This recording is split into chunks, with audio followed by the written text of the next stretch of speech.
ನಮಸ್ಕಾರ. ವಶಿಷ್ಠ ಉದಂತ ಸುದ್ದಿವಾಹಿನಿಗೆ ಸ್ವಾಗತ. ಇಂದಿನ ಪಂಚಾಂಗ.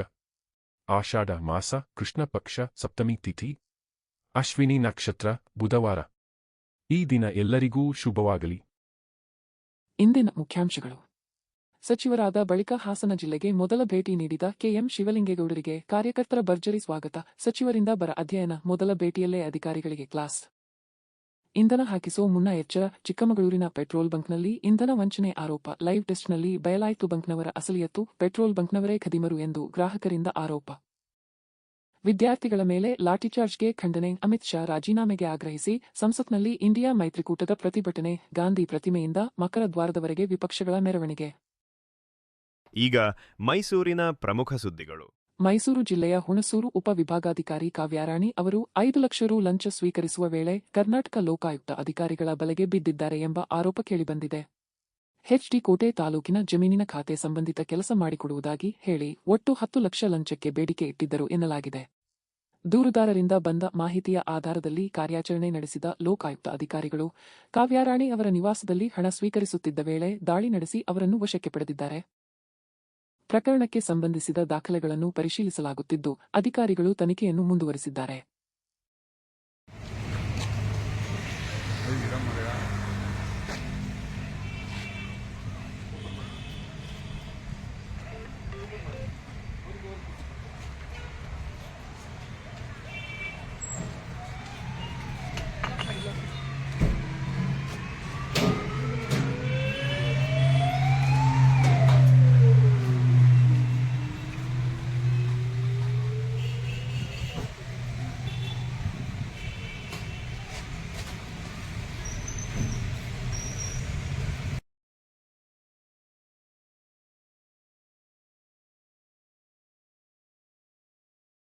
ಕೇರಳದ ವಯನಾಡು ಜಿಲ್ಲೆಯಲ್ಲಿ ಸುರಿಯುತ್ತಿರುವ ಭಾರೀ ಮಳೆಯ ಪರಿಣಾಮ ಮೈಸೂರು ಜಿಲ್ಲೆಯ ಕಬಿನಿ ಜಲಾಶಯಕ್ಕೆ ಒಳಹರಿವು ಗಣನೀಯವಾಗಿ ಹೆಚ್ಚಾಗಿದೆ.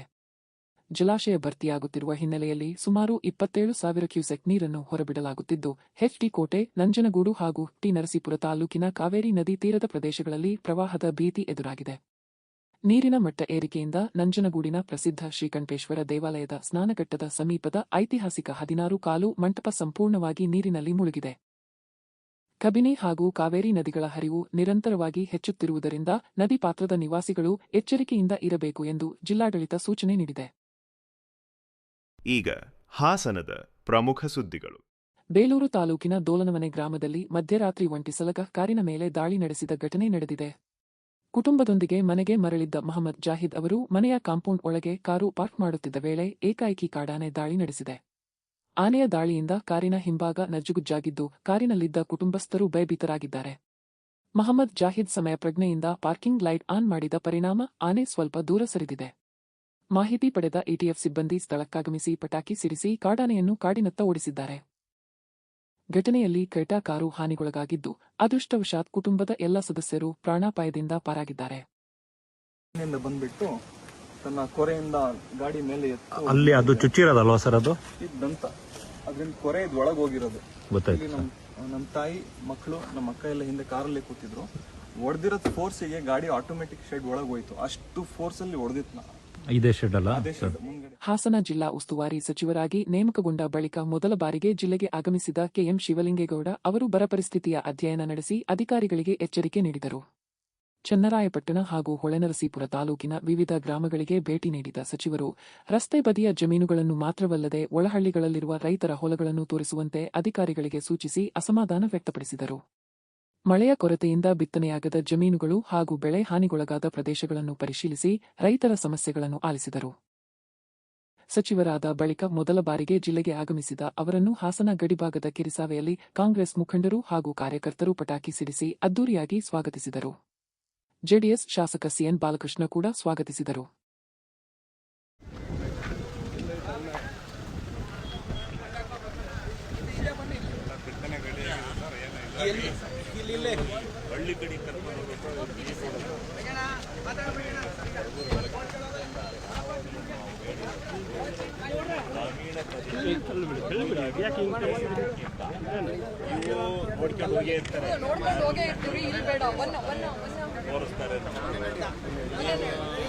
ಯಾರೋ ಬಾಳಗಂಜಿ ಕಡೆಗೆ ಹೋಗೋಣ ಅಂತ ಹೇಳಿದ್ದೆ ಎಡಿಗೆ.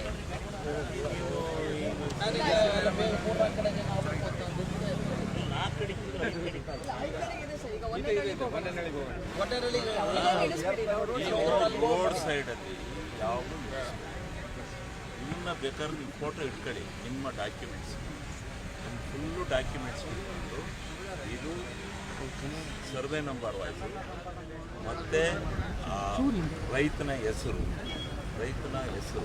ಸರ್ವೆ ನಂಬರ್ ಇಷ್ಟನ್ನು ಸೇರಿಸಿ ಇಷ್ಟು ಬಿತ್ತನೆ ಆಗಿಲ್ಲ ಸೋಯಿಂಗ್ ಆಗದೆ ಇರೋದಕ್ಕೆ ಒಂದು ಇದಿದೆ ಮಾನದಂಡ ಸೋಯಿಂಗ್ ಆಗಿದ್ದರೆ ಒಂದು ಮಾನದಂಡ ಐತೆ ಅದು ಇನ್ಶೂರೆನ್ಸಲ್ಲಿ ನನಗೆ ಮಾಹಿತಿ ಪ್ರಕಾರ 6.8% ಮಾತ್ರ ಶೋಯಿಂಗ್ ಇಲ್ಲಿ ಬೋರ್ವೆಲ್ಲು ಗಿರ್ವೆಲ್ಲು ನೀರು ಮಳೆಲಿಲ್ವೇ ಇಲ್ಲ ಇದುವರೆಗೆ. ನನ್ನ ಪ್ರಕಾರ ನಮ್ಮಲ್ಲಿ 40,000 ಎಕರೆ 50,000 ಹೆಕ್ಟೇರ್ ಆಗಬೇಕು ಅದರಲ್ಲಿ 3,500 ಹೆಕ್ಟೇರ್ ಅಷ್ಟೇ ಅದರಲ್ಲಿ ನಿಮ್ಮದ ಬೋರ್ವೆಲ್ ನೀರು ಇದ್ದ ಕಡೆ ಸ್ವಲ್ಪ ಇದನ್ನ ಡಾಕ್ಯುಮೆಂಟಲ್ಲಿ ನೀವು ಹೇಳಕ್ ಹೋದ್ರು ನಂಬಲ್ಲ. ಅವರು ಯಾರು NDRFನವರು ನೀವು ಅವ್ರನ್ನ ತಿಳ್ಕೊಂಡು ನಾವು ನೀವು ಅದನ್ನ ಡಾಕ್ಯುಮೆಂಟ್ರಿ ಪರ್ಫೆಕ್ಟ್ ಆಗಿದ್ದಾಗ ನಾವು ಎಲ್ಲಿಡೋ ಥರ ಹೋಗಿ ಗೆದ್ದು ಬರ್ಬೋದು. ಒಂದ್ಸರಿ ಹೋಗಿ ಕೋರ್ಟಲ್ಲಿ ಗೆದ್ದು ಬರಲ್ಲ ಸುಪ್ರೀಂ ಕೋರ್ಟಲ್ಲಿ. ಹಂಗೆ ನೀವು ಇದನ್ನ ಮಾಡಿ ಎಲ್ಲ ಒಂದೊಂದು ಇಂಥ ಫ್ಲಾಟ್ ಫೋಟೋ ಹೋಗೋಣ. ಈಗ ಚಿಕ್ಕಮಗಳೂರಿನ ಪ್ರಮುಖ ಸುದ್ದಿಗಳು. ಚಿಕ್ಕಮಗಳೂರು ನಗರದ ಕೆಎಸ್ಆರ್ಟಿಸಿ ಬಸ್ ನಿಲ್ದಾಣದ ಸಮೀಪದ ಭಾರತ್ ಪೆಟ್ರೋಲ್ ಬಂಕ್ನಲ್ಲಿ ಗ್ರಾಹಕರಿಗೆ ಇಂಧನ ವಂಚನೆ ಮಾಡಲಾಗಿದೆ ಎಂಬ ಆರೋಪ ಕೇಳಿಬಂದಿದೆ. ವಾಹನಕ್ಕೆ ಪೆಟ್ರೋಲ್ ತುಂಬಿಸುವ ವೇಳೆ ನಿಗದಿತ ಪ್ರಮಾಣದಷ್ಟು ಇಂಧನ ಸಿಗಲಿಲ್ಲ ಎಂದು ಗ್ರಾಹಕರು ಆಕ್ರೋಶಗೊಂಡಿದ್ದಾರೆ. ಅನುಮಾನಗೊಂಡ ಗ್ರಾಹಕರು ಬಾಟಲಿಯಲ್ಲಿ 50 ರು ಮೌಲ್ಯದ ಇಂಧನ ತುಂಬಿಸಿ ಪರಿಶೀಲನೆ ನಡೆಸಿದಾಗ ಪ್ರಮಾಣದಲ್ಲಿ ವ್ಯತ್ಯಾಸ ಕಂಡುಬಂದಿದೆ ಎಂದು ಹೇಳಿ ಬಂಕ್ ಸಿಬ್ಬಂದಿಯನ್ನು ಪ್ರಶ್ನಿಸಿದ್ದಾರೆ. ಈ ವೇಳೆ ಬಂಕ್ ಸಿಬ್ಬಂದಿ ಮತ್ತು ಗ್ರಾಹಕರ ನಡುವೆ ವಾಗ್ವಾದವೂ ನಡೆದಿದೆ. ನಮ್ಮ ಕೆಲಸಗಾರರ ಮೇಲೆ ಅನುಮಾನವಿತ್ತು, ಆದರೆ ನಿಜವಾದ ಖದೀಮರು ಪೆಟ್ರೋಲ್ ಬಂಕ್ನವರು ಎಂಬುದು ಗ್ರಾಹಕರ ಆರೋಪ.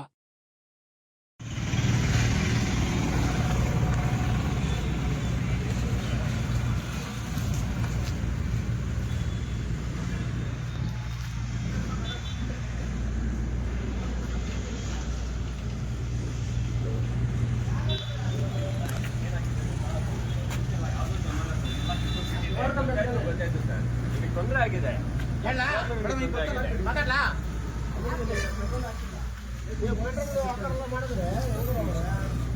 ನಾನು ಫುಲ್ ಗಾಡಿ ಏನು ಬಂದಿಲ್ಲ ಅಂತ ಹೇಳ್ಬೇಕು. ಇಲ್ಲಾಂದ್ರೆ ಏನ್ ಗೊತ್ತಾ, ನಾವು ಯಾವಾಗಲೂ ಕೇರ್ ಮಾಡೋರಲ್ಲ. ಇವಾಗಲೂ ಹೇಳ್ತಾ ಇದ್ದೀನಿ, ನಂದು 8 ಗಾಡಿ ಡೈಲಿ ಇಲ್ಲೇ ಬರೋದು. ಎಷ್ಟು ಮೋಸ ಗಂಡು ಸರಿ ಇಲ್ಲ ಅಂತ ಅದು ಹೇಳು ಟಿವಿಯಲ್ಲಿ. ಚಿಕ್ಕಮಗಳೂರು ಜಿಲ್ಲಾ ಆಸ್ಪತ್ರೆಯ ಹೊರಗುತ್ತಿಗೆ ಡಿ ಗ್ರೂಪ್ ನೌಕರರು ತಮ್ಮ ಪಿಎಫ್ ಹಣ ಜಮೆಯಲ್ಲಿ ಅಕ್ರಮ ನಡೆದಿದೆ ಎಂದು ಗಂಭೀರ ಆರೋಪ ಮಾಡಿದ್ದು, ಸ್ಟಾರ್ ಏಜೆನ್ಸಿ ವಿರುದ್ಧ ಕಾನೂನು ಹೋರಾಟ ನಡೆಸುವುದಾಗಿ ಎಚ್ಚರಿಕೆ ನೀಡಿದ್ದಾರೆ. ಕಳೆದ 3 ವರ್ಷಗಳಿಂದ ಸಿಬ್ಬಂದಿಯ ಪಿಎಫ್ ಹಣ ಸರಿಯಾಗಿ ಜಮೆಯಾಗಿಲ್ಲ ಎಂದು ಆರೋಪಿಸಿರುವ ನೌಕರರು ಕೆಲವರ ಪಿಎಫ್ ಮೊತ್ತವನ್ನು ವೈಯಕ್ತಿಕ ಬ್ಯಾಂಕ್ ಖಾತೆಗಳಿಗೆ ಜಮೆ ಮಾಡಿರುವ ಅನುಮಾನ ವ್ಯಕ್ತಪಡಿಸಿದ್ದಾರೆ. ಈ ಕುರಿತು ಪ್ರಶ್ನಿಸಿದ ಸಿಬ್ಬಂದಿಗೆ ಬೆದರಿಕೆ ಹಾಕಲಾಗಿದೆ ಎಂದು ಕೂಡ ಆರೋಪಿಸಿದ್ದಾರೆ. ಪಿಎಫ್ ಹಣ ಸಿಗದೆ ಕೆಲವರ ಬ್ಯಾಂಕ್ ಖಾತೆಗಳು ಫ್ರೀಜ್ ಆಗಿರುವುದರಿಂದ ತೀವ್ರ ಸಂಕಷ್ಟ ಎದುರಿಸುತ್ತಿದ್ದೇವೆ ಎಂದು ಅಳಲು ತೋಡಿಕೊಂಡಿದ್ದಾರೆ. ಪ್ರಕರಣದ ಬಗ್ಗೆ ಸಮಗ್ರ ತನಿಖೆ ನಡೆಸಿ ತಪ್ಪಿತಸ್ಥರ ವಿರುದ್ಧ ಕಾನೂನು ಕ್ರಮ ಕೈಗೊಳ್ಳಬೇಕು ಹಾಗೂ ಬಾಕಿ ಇರುವ ಪಿಎಫ್ ಹಣವನ್ನು ತಕ್ಷಣ ಸಿಬ್ಬಂದಿಯ ಖಾತೆಗಳಿಗೆ ಜಮೆ ಮಾಡಬೇಕು ಎಂದು ಒತ್ತಾಯಿಸಿದ್ದಾರೆ. ಆಸ್ಪತ್ರೆಯಲ್ಲಿ ಕೆಲಸ ಮಾಡ್ತಾ ಇರುವಂಥ 35 ಜನ ಡಿ ಗ್ರೂಪ್ ಕೆಲಸ ಮಾಡ್ತಾ ಇರುವಂತರಿಗೆ ಏನು ಕಳೆದ ಸುಮಾರು 3 ವರ್ಷದಿಂದ ಪ್ರತಿ ವರ್ಷವೂ ಕೂಡ 4 ತಿಂಗಳು ಈ PF ಹಣವನ್ನು ಹಾಕಿಲ್ಲ. ಇದಕ್ಕೆ ಸಂಬಂಧಪಟ್ಟಂತೆ ಮಂಜುಳಾ ಅನ್ನೋರು ಬಹಳಷ್ಟು ಹೋರಾಟ ಮಾಡ್ತಾರೆ. ಇದಕ್ಕೆ ಸಂಬಂಧಪಟ್ಟ ಇಲಾಖೆಗಳಿಗೂ ಕೂಡ ಮನವಿ ಮಾಡ್ತಾರೆ. ಆಗ ಇವರಿಗೆ ಏನು ಇದು ಎಲ್ಲಿ ದೊಡ್ಡ ಮಟ್ಟದಲ್ಲಿ ಹೋರಾಟ ಆದರೆ ನಮ್ಮ ಏನು ಸ್ಟಾರ್ ಏಜೆನ್ಸಿ ಅವರಿಗೆ ಎಲ್ಲಿ ನಮಗೆ ಬ್ಲಾಕ್ ಲಿಸ್ಟಿಗೆ ಹಾಕ್ತಾರೋ ಅನ್ನೋ ಭಯದಿಂದ ಏನು EPF ಅಕೌಂಟ್ಗೆ ಹಾಕಬೇಕಾಗಿದ್ದಂಥ ಹಣವನ್ನು PF ಹಣವನ್ನು ಇವರ ವೈಯಕ್ತಿಕ ಖಾತೆಗೆ ಹಾಕ್ತಾರೆ. ಇದಕ್ಕೆ ಸಂಬಂಧಪಟ್ಟಂತೆ ಇವರು ಕೂಡ ಮುಂದೆ ನಮ್ದೇನೇ ಒಂದು ಸರ್ಕಾರಿ ಕೆಲಸವನ್ನು ಇದೇನು ಗುತ್ತಿಗೆ ಮೇಲೆ ಕೆಲಸ ಮಾಡ್ತಾ ಇದ್ವಲ್ಲ, ನಾಳೆ ದಿನ ಅದು ಪರ್ಮನೆಂಟ್ ಆಗಬೇಕು ಅಂತಂದರೆ ಎಲ್ಲರೂ ಪ್ರಾಬ್ಲಮ್ ಆಗುತ್ತೆ ಸರ್. ನಮ್ಮದು ಏನು PF ಹಣವನ್ನು EPF ಅಕೌಂಟಿಗೆ ಹಾಕಿ ಅಂತೇಳಿ ಮನವಿ ಮಾಡ್ತಾರೆ. ಆದರೂ ಕೂಡ ಆ ಹಣವನ್ನು ಇವರು ವೈಯಕ್ತಿಕ ಖಾತೆಗೆ ಹಾಕ್ಬಿಟ್ಟು ಬಹಳ ದೌರ್ಜನ್ಯ ಮಾಡುವಂಥ ಕೆಲಸವನ್ನು ಮಾಡ್ತಾರೆ. ಇವ್ರು ಯಾವಾಗ ಅದನ್ನು ಕ್ವಶನ್ ಮಾಡುವಂಥ ಕೆಲಸವನ್ನು ಮಾಡ್ತಾರೆ, ಇವರಿಗೆ ಬೆದರಿಸುವಂಥ ಕೆಲಸವನ್ನು ಮಾಡ್ತಾರೆ. ನೀವು ಇದೇ ರೀತಿ ಏನಾದರೂ ಇದ್ರ ವಿಷಯದ ಬಗ್ಗೆ ಎಲ್ಲರೂ ಪ್ರಸ್ತಾಪ ಮಾಡೋದು ಅಥವಾ ಮನವಿ ಕೊಡೋದು, ಹೋರಾಟ ಮಾಡೋದು ಅದೆಲ್ಲ ಮಾಡಿದರೆ ನಿಮ್ಮನ್ನು ಕೆಲಸದಿಂದ ವಜಾ ಮಾಡಿಸುವಂಥ ಕೆಲಸವನ್ನು ಮಾಡ್ತೀವಿ, ಪೊಲೀಸ್ ಕಂಪ್ಲೇಂಟ್ ಮಾಡುವಂಥ ಕೆಲಸವನ್ನು ಮಾಡ್ತೀವಿ ಅಂತ ಬೆದರಿಕೆ ಹಾಕುವಂಥ ಕೆಲಸವನ್ನು ಮಾಡ್ತಾರೆ ಮಂಜುಳಾ ಮೇಡಮ್ ಅವ್ರಿಗೆ. ಆಗ ಇವ್ರು ಬಂದು ಇದಕ್ಕೆ ಸಂಬಂಧಪಟ್ಟಂತೆ ನಮಗೆ ಈ ವಿಷಯವನ್ನು ತಿಳಿಸಿದ್ರು. ನಮ್ಮ ಏನು ಫೌಂಡೇಶನ್ ಕಡೆಯಿಂದ ಯಾವ ರೀತಿ ಲೀಗಲ್ ಆಗಿ ಆ್ಯಕ್ಷನ್ ತಗೋಬೇಕು ಆ ರೀತಿ ಲೀಗಲ್ ಆ್ಯಕ್ಷನ್ನ ಏನು ಸ್ಟಾರ್ ಏಜೆನ್ಸಿ ಅಮರ್ ಸರ್ ವಿರುದ್ಧ ಕ್ರಮ ಕೈಗೊಳ್ತೀವಿ. ಹಾಗೂ ಇದಕ್ಕೆ ಸಂಬಂಧಪಟ್ಟಂತೆ ನಾವು ಸಂಬಂಧಪಟ್ಟ ಇಲಾಖೆಗಳಿಗೂ ಸಹ ಕಂಪ್ಲೇಂಟ್ ಮಾಡಿದ್ದೀವಿ. ಈಗ ರಾಜ್ಯ ಮತ್ತು ರಾಷ್ಟ್ರೀಯ ಸುದ್ದಿಗಳು. ದೆಹಲಿಯಲ್ಲಿ ನಡೆದ ವಿದ್ಯಾರ್ಥಿಗಳ ಪ್ರತಿಭಟನೆ ವೇಳೆ ಪೊಲೀಸ್ ಲಾಠಿಚಾರ್ಜ್ ಹಾಗೂ ಬಲಪ್ರಯೋಗವನ್ನು ಖಂಡಿಸಿ ಇಂಡಿಯಾ ಮೈತ್ರಿಕೂಟದ ನಾಯಕರು ಸಂಸತ್ ಆವರಣದಲ್ಲಿ ಭಾರೀ ಪ್ರತಿಭಟನೆ ನಡೆಸಿದರು.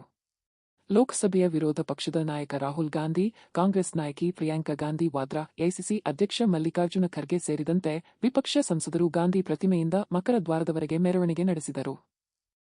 ಜುಲೈ 20ರಂದು ನಡೆದ ವಿದ್ಯಾರ್ಥಿಗಳ ಸಂಸತ್ ಚಲೋ ಪ್ರತಿಭಟನೆ ವೇಳೆ ನಡೆದ ಪೊಲೀಸ್ ಕ್ರಮದ ಹೊಣೆ ಹೊತ್ತು ಕೇಂದ್ರ ಗೃಹ ಸಚಿವ ಅಮಿತ್ ಶಾ ಸದನದಲ್ಲಿ ಉತ್ತರಿಸಬೇಕು ಹಾಗೂ ರಾಜೀನಾಮೆ ನೀಡಬೇಕು ಎಂದು ಒತ್ತಾಯಿಸಿದರು. ಪ್ರತಿಭಟನೆಯಲ್ಲಿ ರಾಮಮಂದಿರ ದೇಣಿಗೆ ದುರ್ಬಳಕೆ ಸೇರಿದಂತೆ ಹಲವು ರಾಷ್ಟ್ರೀಯ ವಿಚಾರಗಳನ್ನು ಪ್ರಸ್ತಾಪಿಸಲಾಯಿತು.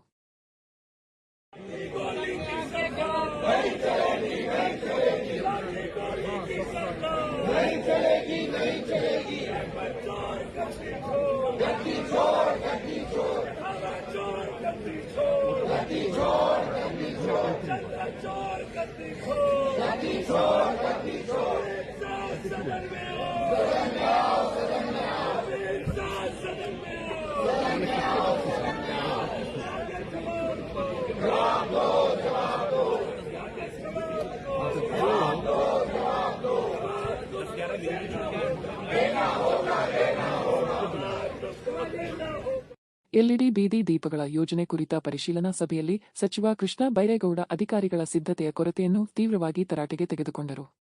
ಸಭೆಗೆ ಅಗತ್ಯ ಮಾಹಿತಿಯಿಲ್ಲದೆ ಹಾಜರಾಗಿದ್ದ ಅಧಿಕಾರಿಗಳನ್ನು ಪ್ರಶ್ನಿಸಿದ ಸಚಿವರು ಮುಖ ನೋಡಿಕೊಳ್ಳಲು ಸಭೆಗೆ ಬಂದಿದ್ದೀರಾ ಎಂದು ಅಸಮಾಧಾನ ವ್ಯಕ್ತಪಡಿಸಿದರು. ಯೋಜನೆಯ ಪ್ರಗತಿ, ವೆಚ್ಚ ಹಾಗೂ ಅನುಷ್ಠಾನದ ಕುರಿತು ಸ್ಪಷ್ಟ ಮಾಹಿತಿಯನ್ನು ನೀಡಲು ಅಧಿಕಾರಿಗಳು ವಿಫಲವಾದ ಹಿನ್ನೆಲೆಯಲ್ಲಿ ಸಚಿವರು ಕಿಡಿಕಾರಿದರು.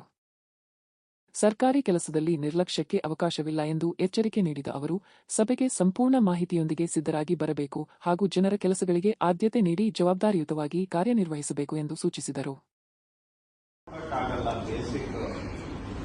ಏನಪ್ಪ ಇದು ಹೆಂಗೆ ಚರ್ಚೆ ಮಾಡೋದು, ಏನ್ ಮಾಡ್ತೀರಾ ಅಂತ ಬೇಸಿಕ್ ಡೇಟಾ ನಿಮ್ಮ ಹತ್ರ ಇಲ್ಲ, ಕ್ವಶನ್ಸ್ಗೆ ಉತ್ತರ ಇಲ್ಲ, ಮೀಟಿಂಗ್ ಕರೆದ್ರೂ ಕೂಡ ಪ್ರಿಪೇರ್ ಆಗಿ ಬರೋದಿಲ್ಲ, ಸುಮ್ಮನೆ ಮುಖ ನೋಡಕ್ಕೆ ಬರೋದ. ಬೇಸಿಕ್ ಡೇಟಾಪ್ಪ 5 ಕಾರ್ಪೊರೇಷನ್ ಕೇಳಿ ಈಗ ಎಷ್ಟು ಎಲೆಕ್ಟ್ರಿಕಲ್ ಬಿಲ್ ಬರ್ತಾ ಇದೆ. ಈಗ ನೀವು ಎಕ್ಸಿಕ್ಯೂಟಿವ್ ಇಂಜಿನಿಯರ್ಸ್ ಇದ್ದೀರಲ್ಲ, ನೀವಾದ್ರೂ ಹೇಳಿಯಪ್ಪ. ಆಯ್ತು, ನಾನೇ ಈಗ ಟ್ಯಾಬ್ಲೆಟ್ ಮಾಡ್ತೇನೆ 1+1+1+1 5.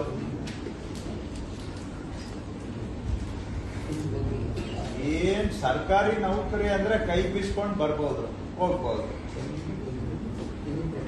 ಏನ್ ಕೆಲಸ ಮಾಡ್ಲಿ ಮಾಡದೆ ಹೋಗ್ಲಿ ಯಾವ್ದು ಲೆಕ್ಕ ಇಲ್ಲ, ಅಷ್ಟೇ ತಾನೆ. ಎಷ್ಟಪ್ಪ ಬಿಲ್ ಬರ್ತಾ ಇದೆ ಟೋಟಲ್ ಈಗ?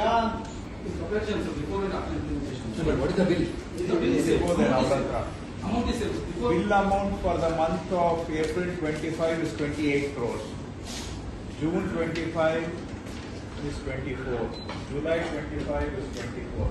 ನೀವು ಇದನ್ನ ಎಲ್ಲ ಕಾರ್ಪೊರೇಷನ್ ಅಗ್ರಿಗೇಟ್ ಮಾಡಿ ಹೇಳ್ತಾ ಇದ್ದೀರಿ. ರಾಮನಗರದ ಕರಗ ಮಹೋತ್ಸವದಲ್ಲಿ ಮುಖ್ಯಮಂತ್ರಿ ಡಿಕೆ ಶಿವಕುಮಾರ್ ಭಾಷಣ ಆರಂಭಿಸಲು ಮುಂದಾದ ವೇಳೆ ನಟ ದರ್ಶನ್ ಅಭಿಮಾನಿಗಳು ನಿರಂತರವಾಗಿ ಡಿ ಬಾಸ್ ಎಂದು ಘೋಷಣೆ ಕೂಗಿದ ಘಟನೆ ನಡೆಯಿತು. ಘೋಷಣೆಗಳಿಂದ ಕೆಲಕಾಲ ಭಾಷಣಕ್ಕೆ ಅಡಚಣೆ ಉಂಟಾಗಿದ್ದು, ವೇದಿಕೆಯಲ್ಲಿದ್ದವರು ಅಭಿಮಾನಿಗಳನ್ನು ಶಾಂತಗೊಳಿಸಲು ಮನವಿ ಮಾಡಿದರು. ಬಳಿಕ ಪರಿಸ್ಥಿತಿ ನಿಯಂತ್ರಣಕ್ಕೆ ಬಂದ ನಂತರ ಮುಖ್ಯಮಂತ್ರಿ ತಮ್ಮ ಭಾಷಣ ಮುಂದುವರಿಸಿದರು. ಇದೇ ವೇಳೆ ಅಭಿಮಾನಿಗಳಿಗೆ ಕಿವಿಮಾತು ಹೇಳಿದ ಡಿಕೆಶಿ, ಇದು ಪವಿತ್ರವಾದ ಸಭೆ. ನಿಮ್ಮ ಅಭಿಮಾನಕ್ಕೆ ಗೌರವವಿದೆ. ಆದರೆ ಕೋರ್ಟ್ ವಿಚಾರವನ್ನು ತಂದು ನನ್ನ ಮೇಲೆ ಒತ್ತಡ ಹೇರಬೇಡಿ. ಕಾನೂನು ಚೌಕಟ್ಟಿನಲ್ಲೇ ಎಲ್ಲವೂ ನಡೆಯಬೇಕು. ದೇವರಲ್ಲಿ ಪ್ರಾರ್ಥನೆ ಮಾಡಿ ಉತ್ತಮವಾಗುತ್ತದೆ ಎಂದು ಹೇಳಿದರು. ಸಾರ್ವಜನಿಕ ಸಭೆಯ ಗೌರವ ಕಾಪಾಡುವಂತೆ ಅಭಿಮಾನಿಗಳಿಗೆ ಕರೆ ನೀಡಿದರು. ಸುಮ್ಮನೆ ನಡೆದ ಬಿಸಾಕ್ಬಿಟ್ಟು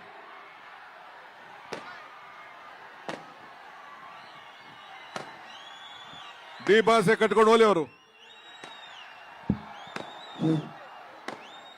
ಆಯ್ತು, ನಿಮ್ಮ ಭಾವನೆ ನನಗೆ ಅರ್ಥ ಆಗಿದೆ. ಡಿ ಬಾಸ್ ಬಗ್ಗೆ ಮಾತಾಡ್ತಾ ಇದ್ದೀರಿ, ಅವೆಲ್ಲ ಪಬ್ಲಿಕಲ್ಲಿ ಮಾತಾಡಕ್ಕಾಗಲ್ಲ. ತಾಳ್ಮೆಯಿಂದ ಇರಿ. ಆಯ್ತು ನೋಡಿ, ಮಾತಾಡ್ಲಾ? ಬರೀ ನಿಮ್ಮ ಡಿ ಬಾಸ್ ಅಂತ ಹೇಳ್ತಾ ಇದ್ದೀರಾ. ಕಾರ್ಯಕ್ರಮ ನಡಿಬೇಕಾ ಬೇಡವಾ? ಸುಮ್ಮನೆ ಇರಿ. ಒಂದ್ಸತಿ ಹೇಳಿದ್ರೆ ಅರ್ಥ ಆಯ್ತು. ಈ ತರ ಮಾಡೇ ಹಾಳು ಮಾಡ್ಕೋತಾ ಇದ್ದೀರಾ ನೀವು. ಸ್ವಲ್ಪ ಸುಮ್ಮನೆ ಇರಿ. ಮಾತಾಡ್ಲಾ? ಬರೀ ನಿಮ್ಮ ಡಿ ಬಾಸ್ ಅಂತ ಹೇಳ್ತಾ ಇದ್ದೀರಾ. ಕಾರ್ಯಕ್ರಮ ನಡಿಬೇಕಾ ಬೇಡವಾ? ಸುಮ್ಮನೆ ಇರಿ. ಆದ್ರೆ ನೀವು ಕೋರ್ಟಿನ ವಿಚಾರ ಇಲ್ಲಿ ನನ್ನ ಮೇಲೆ ಒತ್ತಡ ಹೇಳಕ್ ಹೋಗ್ಬೇಡಿ. ನನಗೆ ಭಾವನೆ ಗೊತ್ತಿದೆ. ನಾನು ಇಲ್ಲಿ ಕೋರ್ಟಿನ ವಿಚಾರ ನಾನೆಲ್ಲ ಮಾತಾಡಕ್ ಆಗಲ್ಲ. ನಾನು ಇಲ್ಲಿ ನಿಮ್ಮ ಒಬ್ಬ ಸೇವಕ, ಇದನ್ನು ಗಮನದಲ್ಲಿ ಇಟ್ಕೊಳ್ಳಿ. ನಾನು ಮುಖ್ಯಮಂತ್ರಿ ಇರಬಹುದು, ಆದ್ರೆ ರಾಮನಗರ ಜಿಲ್ಲೆಯ ಮಗ, ಆ ಮಗನನ್ನ ಹೆಂಗೆ ಕಾಪಾಡ್ಕೊಳ್ಬೇಕು ಆ ಕೆಲಸ ನೀವೆಲ್ಲ ಸೇರಿ ಮಾಡಬೇಕು. ನಿಮ್ಗೆ ಒಳ್ಳೇದಾಗಬೇಕಾ? ಸುಮ್ಮನೆ ಇರಿ. ಇವೆಲ್ಲ ಏನ್ ಹೇಳ್ತಾರೆ ಮೀಡಿಯಾ ಅವ್ರು, ಏನ್ ಹೇಳ್ತಾರೆ? DK ಶಿವಕುಮಾರ್ ಒತ್ತಡಕ್ಕೆ ಮಣಿತಾ ಇದ್ದಾನೆ ಅಂತ ಹೇಳಿ ಬರ್ತಾರೆ. ಕಾನೂನು ಚೌಕಟ್ಟಲ್ಲೇ ನಾವೆಲ್ಲ ಕೆಲಸ ಮಾಡಬೇಕು. ಸ್ವಲ್ಪ ತಾಳ್ಮೆಯಿಂದ ಇರಬೇಕು. ಅಷ್ಟೇ ನಾನು ಹೇಳೋದು. ಮತ್ತೊಮ್ಮೆ ಮುಖ್ಯಾಂಶಗಳು. ಸಚಿವರಾದ ಬಳಿಕ ಹಾಸನ ಜಿಲ್ಲೆಗೆ ಮೊದಲ ಭೇಟಿ ನೀಡಿದ KM ಶಿವಲಿಂಗೇಗೌಡರಿಗೆ ಕಾರ್ಯಕರ್ತರ ಭರ್ಜರಿ ಸ್ವಾಗತ. ಸಚಿವರಿಂದ ಬರ ಅಧ್ಯಯನ. ಮೊದಲ ಭೇಟಿಯಲ್ಲೇ ಅಧಿಕಾರಿಗಳಿಗೆ ಕ್ಲಾಸ್. ಇಂಧನ ಹಾಕಿಸೋ ಮುನ್ನ ಎಚ್ಚರ. ಚಿಕ್ಕಮಗಳೂರಿನ ಪೆಟ್ರೋಲ್ ಬಂಕ್ನಲ್ಲಿ ಇಂಧನ ವಂಚನೆ ಆರೋಪ. ಲೈವ್ ಟೆಸ್ಟ್ನಲ್ಲಿ ಬಯಲಾಯಿತು ಬಂಕ್ನವರ ಅಸಲಿಯತ್ತು. ಪೆಟ್ರೋಲ್ ಬಂಕ್ನವರೇ ಖದೀಮರು ಎಂದು ಗ್ರಾಹಕರಿಂದ ಆರೋಪ. ವಿದ್ಯಾರ್ಥಿಗಳ ಮೇಲೆ ಲಾಠಿಚಾರ್ಜ್ಗೆ ಖಂಡನೆ. ಅಮಿತ್ ಶಾ ರಾಜೀನಾಮೆಗೆ ಆಗ್ರಹಿಸಿ ಸಂಸತ್ನಲ್ಲಿ ಇಂಡಿಯಾ ಮೈತ್ರಿಕೂಟದ ಪ್ರತಿಭಟನೆ. ಗಾಂಧಿ ಪ್ರತಿಮೆಯಿಂದ ಮಕರ ದ್ವಾರದವರೆಗೆ ವಿಪಕ್ಷಗಳ ಮೆರವಣಿಗೆ. ಇಲ್ಲಿಗೆ ಇಂದಿನ ವಾರ್ತಾ ಪ್ರಸಾರ ಮುಕ್ತಾಯವಾಯಿತು. ಧನ್ಯವಾದಗಳು. ಈ ದಿನ ಎಲ್ಲರಿಗೂ ಶುಭವಾಗಲಿ.